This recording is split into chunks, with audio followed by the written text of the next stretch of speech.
Time, the cruelest currency. It takes away your youth, your strength, your sharp vision. But what does it do to your dreams? It turns them into ghosts. Maria, at 78 years old, lived in a quiet house, full of comfort and surrounded by these hauntings. She looked out the window and saw not the street, but the 18-year-old she could have been.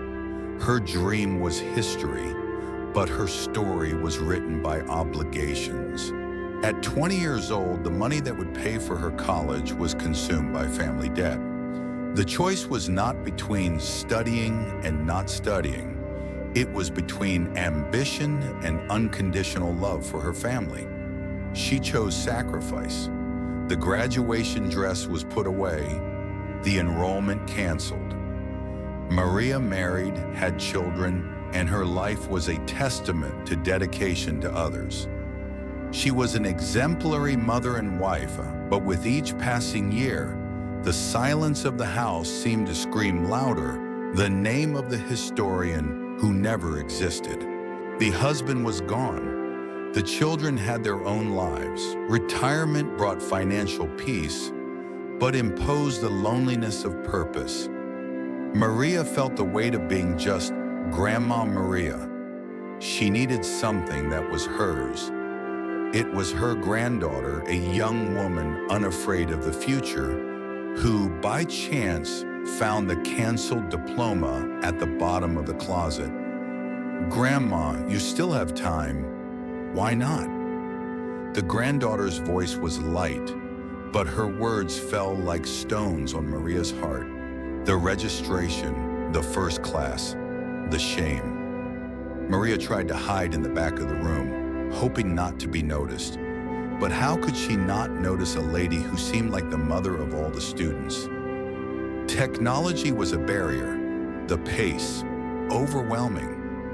Many whispered, others chuckled subtly, but there was something Maria had that they didn't: the time for patience. She accepted the humiliation, sought help from her granddaughter, and slowly began to thrive. Each page read was a victory, each high grade a nod to the past. The thesis. 4 years of research condensed into one work. Maria didn't choose an easy topic. She chose the untold stories of women in the 1960s crisis, the story she herself lived. The presentation was flawless.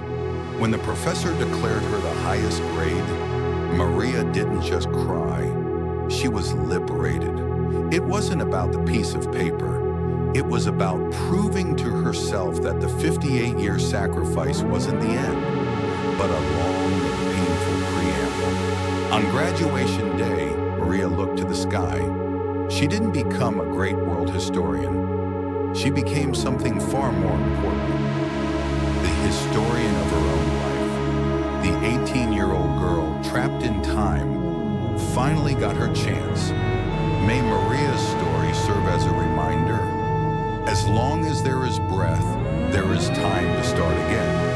Time is not an executioner, it's just a stopwatch.